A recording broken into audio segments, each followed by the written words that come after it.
बात हुई है। और ये जो यूएस के इंडियन एम्बेसडर हैं यहाँ पे संधू साहब, वो यूएस नेवल एकेडमी विजिट करके जो उनके पुराने इंडियन डिसेंट के लोग हैं उनसे राब्ते कर रहे हैं। अमेरिका के अंदर इंडिया तो बहुत करीब चला गया है, और बल्कि जो नई इंडो पैसिफिक स्ट्रेटजी इन्होंने अनाउंस किया उसमें वो कह रहे हैं कि हम भारत को रीजनल लीडरशिप दे रहे हैं। एक तरफ इंडियन एम्बेसडर अमेरिका में इतना इंग्रेस कर रहा है और हम वहां पे इस्लामाबाद में बैठ के एंटी अमेरिका बैशिंग कर रहे हैं। आप पाकिस्तान की अमेरिकन पॉलिसी और इंडियन इन्फ्लुएंस को अमेरिका में किस तरह देखते हैं? ये चीमा साहब, इसका कंपैरिजन बिल्कुल इसी तरह है जिस तरह आप अपने कुरैशी साहब को डॉक्टर जयशंकर के साथ कंपेयर कर लें। वो मुल्तान से आगे उनकी सोच नहीं है, और डॉक्टर जयशंकर जो कि मेरा मकसद एक बहुत मंजे हुए डिप्लोमेट हैं, उनके फॉरेन विजिट जरा देख लें। और अल्टीमेटली जो हमारे यहाँ पे तरनजीत संधू साहब जो कि इंडियन एम्बेसडर हैं यहाँ पे, मैंने यहाँ पे वाशिंगटन डीसी के डिप्लोमेटिक हलकों में मेरा बड़ा काफी अरसे से उठना बैठना है, और जब भी मैंने कंपैरिजन किया, ना सिर्फ वो नेवल एकेडमी गए हैं और उन्होंने अपने इंडियन डिसेंट के नेवल ऑफिसर से मिले हैं, मैं अक्सर ये सुनता रहता हूं कि इंडियन एम्बेसी के अंदर जो इंडियन अमेरिकन जो स्टेट डिपार्टमेंट में काम करते हैं वो जा रहे हैं, जो थिंक टैंक्स हडसन इंस्टीट्यूट हो गया, कार्नेगी मेलन हो गया, ब्रोकिंग इंस्टीट्यूट हो गए, यहाँ पे जो इंडियन अमेरिकन है उनको इंडियन एम्बेसी में बुलाया जाता है, वहां पे सफीर साहब की रेजिडेंस पे बुलाया जाता है। यहाँ बिजनेस टाइकून है जितने, मैंने कई दफा देखा है कि जब मोदी साहब आते हैं तो जो इंडियन अमेरिकन सीईओ है वो आते हैं।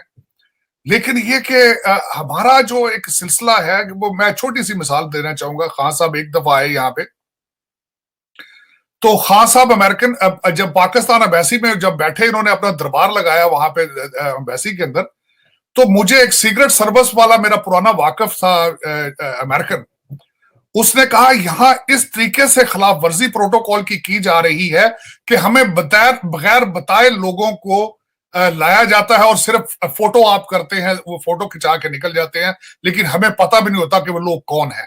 और यहाँ पे जब पाकिस्तानी प्राइम मिनिस्टर या कोई भी डिग्नेटरी होता है, उसकी रिस्पॉन्सिबिलिटी अमेरिकन की होती है।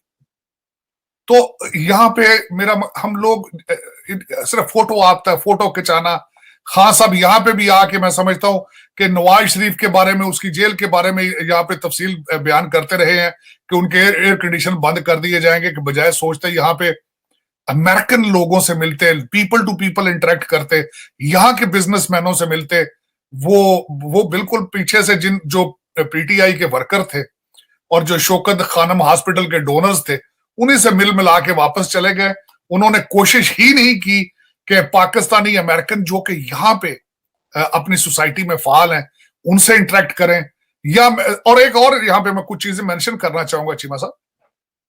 पाकिस्तान एम्बेसी का एक प्रोग्राम होता था कि यहाँ से बच्चों को हर साल गर्मियों में एम्बेसी अरेंज करती थी कि पाकिस्तान टूर पे ले जाया जाता था, लोग पैसे खुद ही देते थे, it was funded by their own parents, लेकिन वो प्रोग्राम बंद कर दिया गया। मैंने कई दफा रिक्वेस्ट की एम्बेसडर साहब को कि यहाँ पे समर इंटर्नशिप प्रोग्राम शुरू करें, यहाँ पे सेमिनार कराएं एम्बेसियों के अंदर, ताकि लोगों को पॉलिटिकल अवेयरनेस दी जाए, अपनी पाकिस्तानी डायस्पोरा को उन्हें बताया जाए कि how to become a political leader.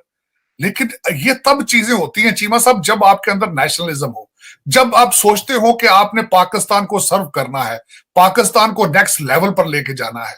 लेकिन अगर ख्वाहिश ये हो, सिर्फ मैंने आपको बताया था कि हमारा रवाज है एक कि पाकिस्तान की एम्बेसियां जितनी बाहर ओवरसीज हैं, उनमें सिर्फ आपकी ब्यूरोक्रेसी के रिश्तेदार, अफसरों के रिश्तेदार या सियासतदानों के रिश्तेदारों को सियासी अपॉइंटमेंट्स दी जाती हैं, और उनका टारगेट ये होता है कि जिस मुल्क में जाते हैं वहां सेटल होने की कोशिश करते हैं, अपने बच्चों को सेटल होने की ग्रीन कार्ड या उनको उनकी इमिग्रेशन के इंटरेस्ट होता है।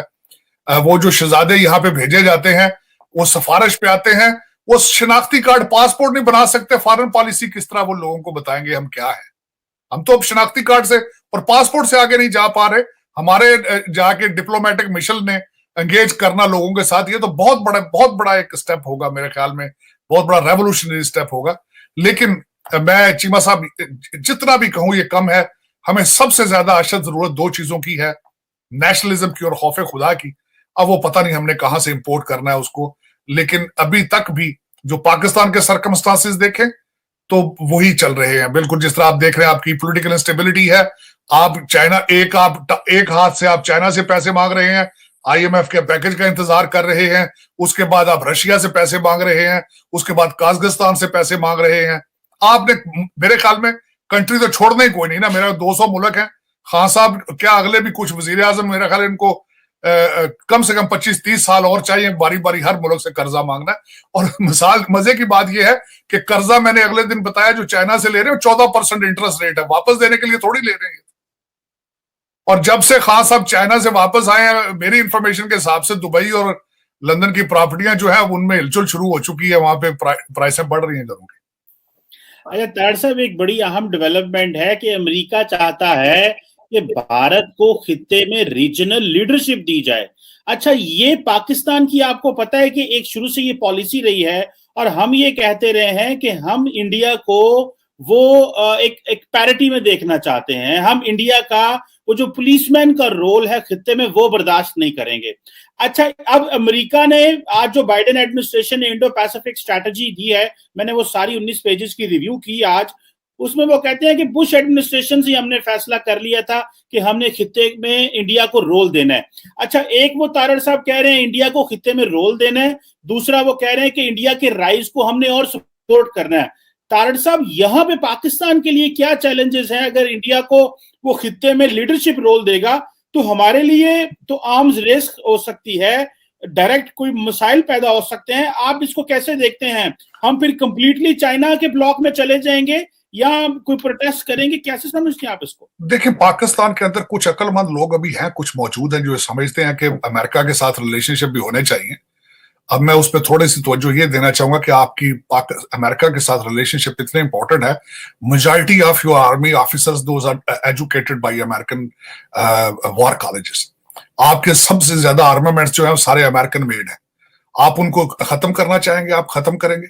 और या फिर आप ये देखें कि आपके लिए अमेरिका टेक्नोलॉजी वाइज कितना इंपॉर्टेंट है। चाइना की सारी ग्रोथ जो है वो अमेरिकन इंटेलेक्चुअल प्रॉपर्टी थेफ्ट की बेस पे हुई हुई है। और दूसरा, अमेरिकन हिस्ट्री देखें, 50 साल की उनकी हिस्ट्री है। आज तक कोई किसी एलाइज के लिए वो अपने बॉर्डर से बाहर निकल के उन्होंने जंग नहीं लड़ी। उनकी आइडियोलॉजी देखें कि जो कुछ भी है इकोनॉमिक बेस है, इंटरेस्ट बेस है, उनके कोई मॉरल्स नहीं है या अपनी कोई आइडियोलॉजी को प्रमोट करने के लिए वो बाहर नहीं निकल रहे हैं। आप ये देखें, अगर चाइना बिलीव करता है कम्युनिज्म पे तो कितने कंट्रीज को कम्युनिस्ट करने की वो ट्राई कर रहे हैं। उनके पास सिर्फ एक है, नॉर्थ कोरिया का एक लेवरेज है, उसको वो बार बार इस्तेमाल करते हैं। उससे आगे वो ग्रो ही नहीं कर पा रहे। कोई भी उनकी रिलेशनशिप देख ले, किसी बेस पर भी कुछ भी नहीं है। तो इन बेसिस पे मैं हमेशा ये शोर डालता था कि आपने आईफोन बनाने वालों को छोड़ के आईफोन की कॉपी करने वालों से दोस्ती लगा ली है। लेकिन मुझे जो उसके बाद मैंने रिजल्ट निकाला है चीमा साहब, कि हमारा तरीकाकार क्या है। हमारे जिस मुल्क से पैसे मिल रहे हैं उनसे रिलेशनशिप होते हैं, जो पैसे ना दे, जवाब दे दे, उनसे दुश्मनी शुरू हो जाती है। क्योंकि हमारा तो डॉलर बेस पॉलिसीज है सारी की सारी। आप देख लें, अमेरिका अगर आपसे पैसे ना दे तो आप, अगर वो अंडे ना भी मांगे, आप कह देते हैं डेफिनेटिव डाट। आप उनके शैकल कहते हैं, शैकल से निकल आए हैं। आप उनकी अमेरिका बैशिंग शुरू कर देते हैं हर जगह पे खड़े होके, सिर्फ वजह यह है कि अमेरिका पैसे नहीं दे रहा। तो ये अच्छी पॉलिसी नहीं है। लेकिन ये कि उसमें खैर पाकिस्तान का कसूर भी नहीं है। आप अमेरिका के साथ रिलेशनशिप